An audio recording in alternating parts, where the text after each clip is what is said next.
Welcome back, students. I hope that you are clear with your exercise 6.1 as I haven't got any of your doubt. तो मैं ये मान रही हूँ कि आपको 6.1 तक बिल्कुल क्लियर हो गया है.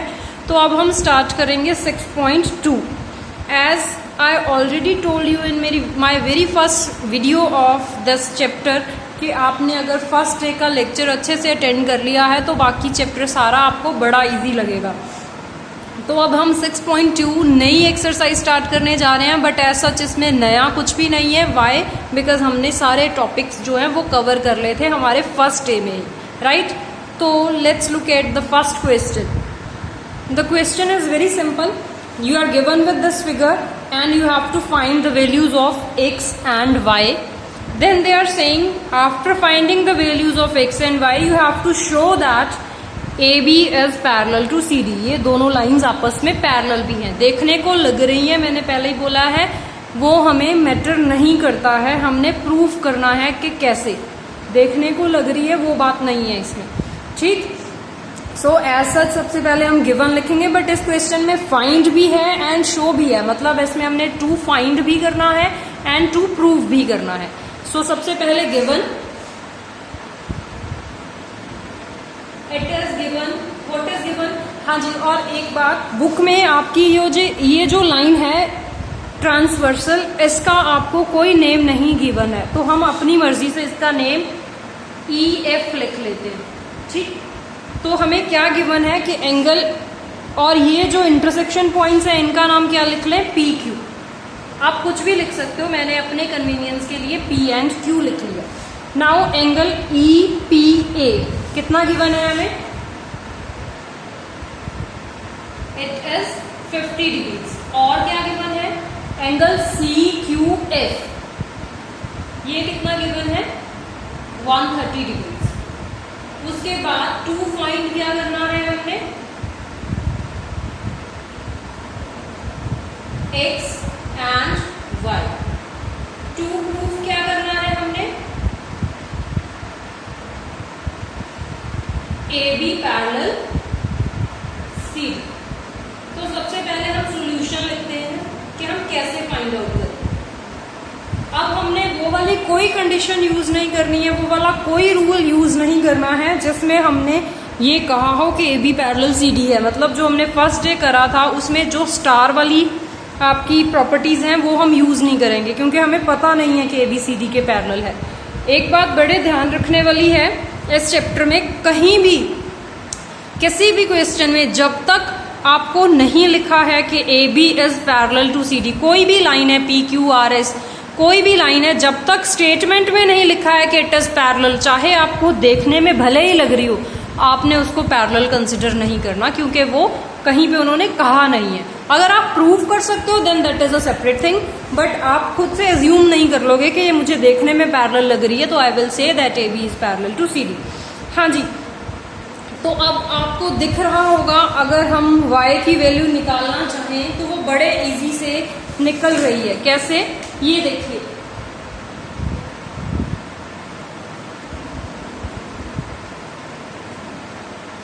क्या बना ये? कौन सी फॉर्मेशन हो गई? x, और x मतलब वर्टिकली ऑपोजिट एंगल, तो y कितना आ जाएगा? 130 डिग्री. सिंपल. तो हम लिखेंगे y is equals to 130 degrees, reason vertically opposite angles. Done. पहले ही स्टेप में हो गया. Now what about x? x के लिए आपको क्या दिखाई दे रहा है?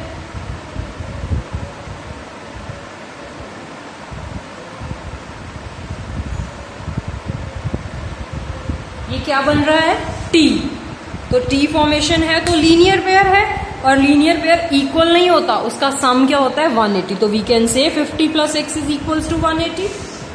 Also 50 degrees plus x is equals to 180 degrees. Reason being linear pair, तो x विल बी, ये 50 वहां जाके माइनस हो जाएगा. So your x is 130 degrees. So your x and y दोनों की वैल्यू जो है वो क्या आ रही है? सेम. अब हमने क्या करना है, प्रूफ। हम प्रूफ किसका करेंगे कि A B parallel C D है। ये तो हमने सोल्यूशन निकाल दिया। अब प्रूफ करना है कि ए बी सी डी के पैरेलल है। तो अब वो वाले रिजल्ट रिकॉल करिए जिन रिजल्ट्स में हम तभी जो प्रॉपर्टीज तभी यूज होती हैं जब हमारा लाइंस पैरेलल हो, मतलब स्टार वाली प्रॉपर्टीज को रिकॉल करिए। स्टार वाली सबसे पहली प्रॉपर्टी हमने कौन सी करी थी, को इंटीरियर एंगल्स। दूसरी वाली प्रॉपर्टी कौन सी करी थी स्टार वाली, ऑल्टरनेट इंटीरियर एंगल्स। और हमारा काम यहाँ पे ऑल्टरनेट इंटीरियर से हो जाएगा। कैसे, ये देखिए, ये वाला x हमने कितनी वैल्यू निकाली है 130 और y की कितनी निकाली है 130। तो अगर यहाँ पे मैं आपको रेड कलर से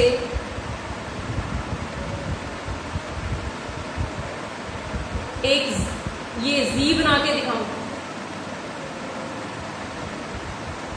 are you able to see this z? ये बन गया आपके पास z, ये z है। और z में क्या होता है, अगर ये आपका z है तो ये कॉर्नर्स में जो वर्टिसेस पे एंगल्स फॉर्म होते हैं ये इक्वल होते हैं। तो ये तो इक्वल है ही, पर उसकी कंडीशन होती है कि लाइंस पैरेलल होनी चाहिए तब ये इक्वल होते हैं। ध्यान से सुनिए, अगर लाइंस पैरेलल है तो ऑल्टरनेट इंटीरियर एंगल्स इक्वल होते हैं। बट अब केस उल्टा है, हमें ऑलरेडी पता है कि एंगल्स इक्वल है, लाइंस पैरेलल है कि नहीं ये नहीं पता। तो ये ऑटोमेटिकली हो जाएगा, we will say these angles are equal but this is only possible if these lines will be parallel, right? ये तभी होगा अगर ये lines parallel होगी। तो हम लिखेंगे angle x is equals to 130 degrees, y is equals to 130 degrees। Reason मैंने बोला हर का बताना है, तो इसका रीजन क्या आएगा, प्रूव्ड अबव। वहां पे हमने प्रूव करा है ना, आपकी कॉपी में वो ऊपर आएगा पोर्शन, तो you can write proved above. अगर नेक्स्ट पेज पे आ रहे हो तो you can write proved earlier, done, या फिर जस्ट प्रूव्ड कि हमने अभी प्रूव करा है। तो ये हो गया। Also x and y form pair of alternate interior angles. ये तो उनका पेयर भी बना रहे हैं, ये ऑल्टरनेट इंटीरियर फॉर्म भी कर रहे हैं ना, Z formation. So this is only possible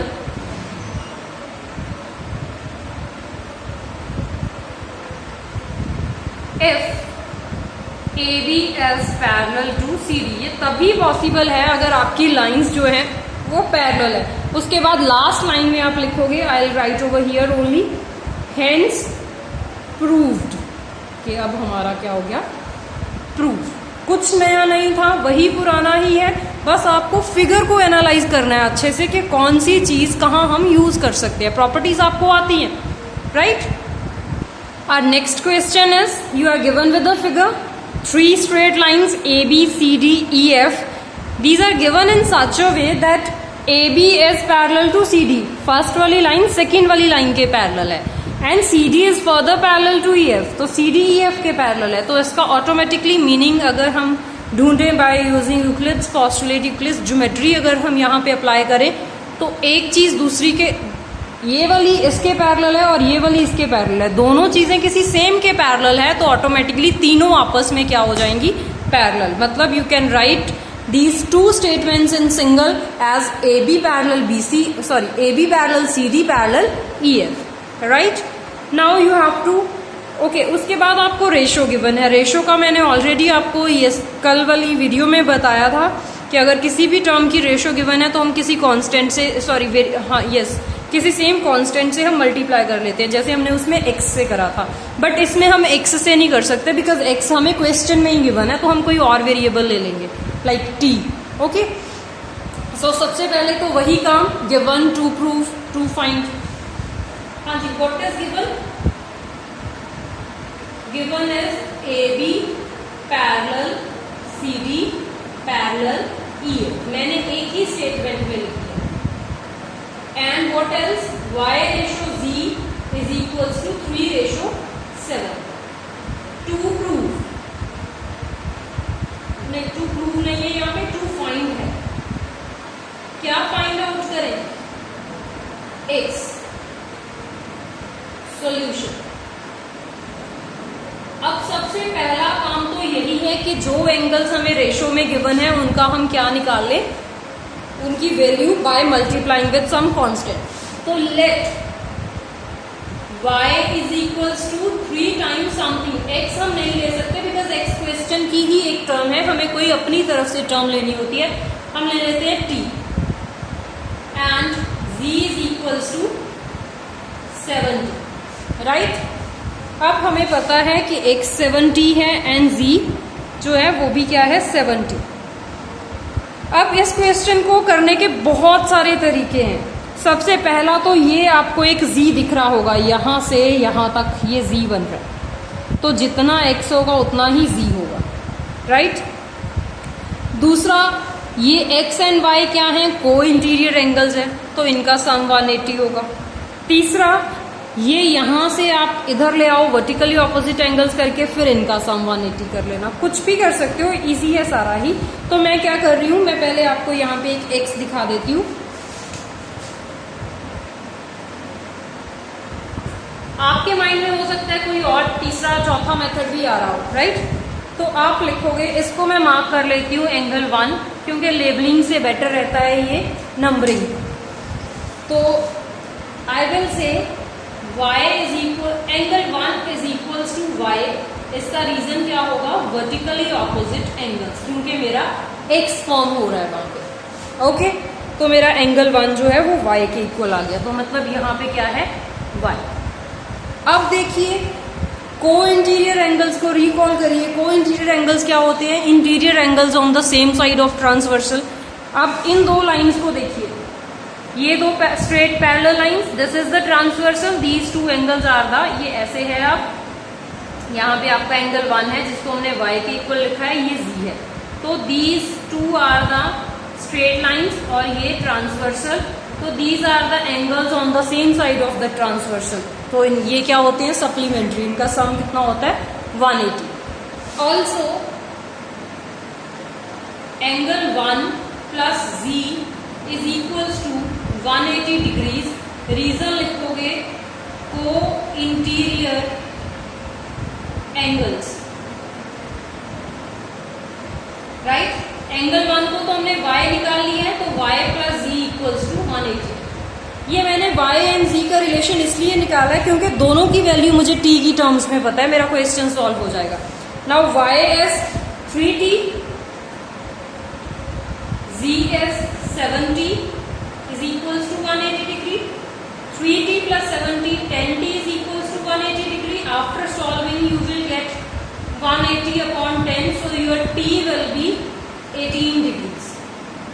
t आ गया अब आपके पास। इस t की वैल्यू आप यहां सब्स्टिट्यूट कर दो, you will get y and z.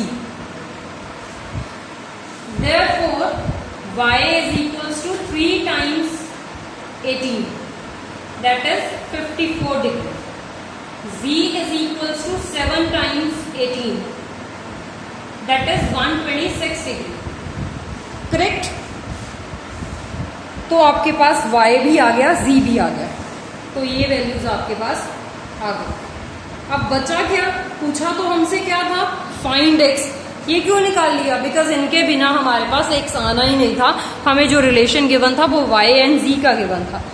अब x का क्या हो सकता है, अब बनाते हैं हम बड़ा Z। अगर वो नहीं करना है, आपके पास ऑप्शन है बड़ा Z नहीं बनाना है, x एंड y क्लियरली दिख रहे हैं कि ये को इंटीरियर एंगल्स है, वहां से कर सकते हो, नो प्रॉब्लम। बट मैं क्यों हम प्लस माइनस के चक्कर में पड़े जब हमारा क्वेश्चन इक्वल, डायरेक्ट इक्वल रखने पे हो जाएगा। तो आई होप ये Z सबको दिख रहा होगा, राइट। तो इसके एक वर्टेक्स पे तो आ रहा है एंगल x, दूसरे वर्टेक्स पे आ रहा है एंगल z।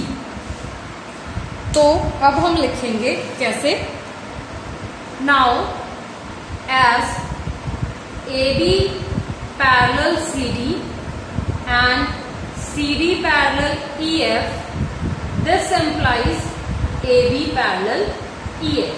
अगर ABCD के पैरेलल है, EFCD के पैरेलल है, तो AB एंड EF आपस में पैरेलल हो जाएंगे. This implies X is equals to Z, reason being alternate interior angles, right. तो अभी तो हम X निकाल चुके हैं, कितना, sorry Z 126 degree, so your X will be 126 degree. Questions बहुत इजी हैं, बहुत इंटरेस्टिंग ये चैप्टर है, राइट. ये आपको विजिबल नहीं था तो I am showing it here.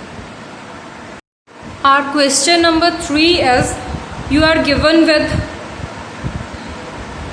AB parallel CD. दो लाइंस हैं which are parallel, EF perpendicular CD, then EF है जो परपेंडिकुलर है CD से, मतलब EF CD पे कितना एंगल बना रही है, 90 डिग्री. इसका मतलब होता है 90 डिग्री. राइट एंगल का भी मतलब होता है 90 डिग्री, परपेंडिकुलर का भी मतलब होता है 90 डिग्री एंगल. एंगल GED मतलब ये कंप्लीट एंगल 90 प्लस 10, ये गिवन है आपको 126 डिग्रीज. आपको फाइंड आउट करना है angle AGE, GEF and then FGE. ये सारे एंगल्स आपको फाइंड आउट करने हैं. तो सबसे पहले हम वही लिख लेते हैं, given to prove to find and then solution. So given to find तो डायरेक्ट जो क्वेश्चन में गिवन था हमने लिख लिया. अब सोल्यूशन पे आते हैं. हमें क्या गिवन है, सबसे पहले तो एंगल GED, ये कंप्लीट एंगल हमें पता है कि 126 डिग्री है, और उसमें से इतना सा एंगल जो है वो 90 है. तो जो ये अंदर वाला है वो कितना होगा, ये पूरा 126 है, ये 90 है, तो ये कितना होगा. ऑब्वियसली 126 में से 90 माइनस कर दो, you will get your answer. तो फर्स्ट ऑफ ऑल हम ये वाला एंगल निकाल लेंगे, बट इसका क्या कोई यूज होगा. अब देखो, ये हमें सबसे पहला पार्ट पूछा है AGE, तो AGE तो हमारा डायरेक्ट ही आ जाएगा. ये 126 है, देखिए कैसे,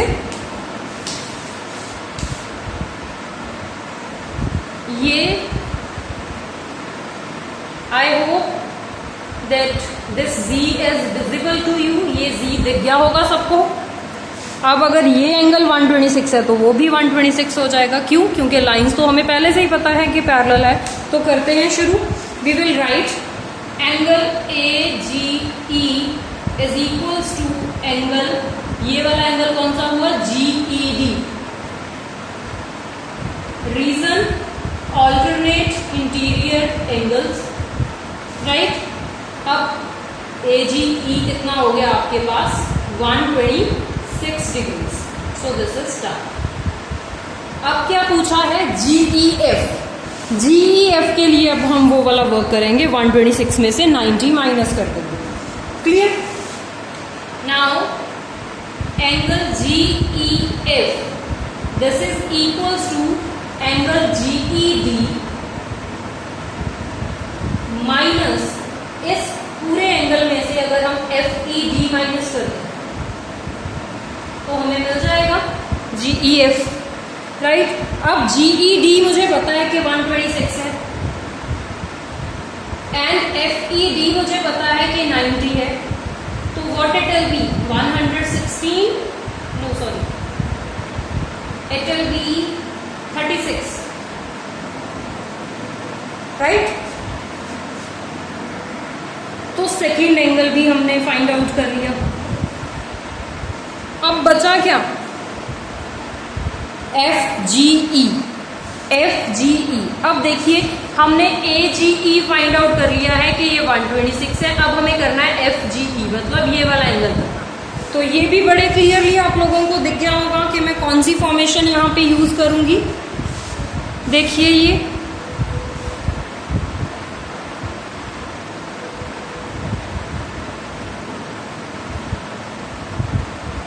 क्या बन गया, this is a T. Very good. तो आपका FGE एंड 126 के साथ क्या बन जाएगा, लीनियर पेयर. तो we will write angle FGE plus angle AGE. FGE and AGE इनको प्लस करोगे तो it will be 180 degree, reason being linear pair. तो FGE तो 126 है, AGE हमने फाइंड आउट करना है, तो ये 126 वहां जाके हो जाएगा minus, and you will get your answer. If you will subtract this will be 54 degrees. So your AGE is coming out to be 54 degrees. तो आपको जो तीनों एंगल्स पूछे थे हमने फाइंड आउट कर दिए, राइट? कुछ नया नहीं है, आपको पता भी नहीं चला होगा कि हम 6.1 से 6.2 पे आ गए हैं। वही प्रॉपर्टीज हम यहाँ पे यूज कर रहे हैं। उसमें हमने पैरेलल वाला कोई कंसेप्ट नहीं करा था, इसमें पैरेलल वाला आ गया, बट आपके लिए वो नया नहीं है because you have already done this. So आज के लिए इतना काफ़ी है। 3 more questions from this exercise we will discuss tomorrow. Thank you.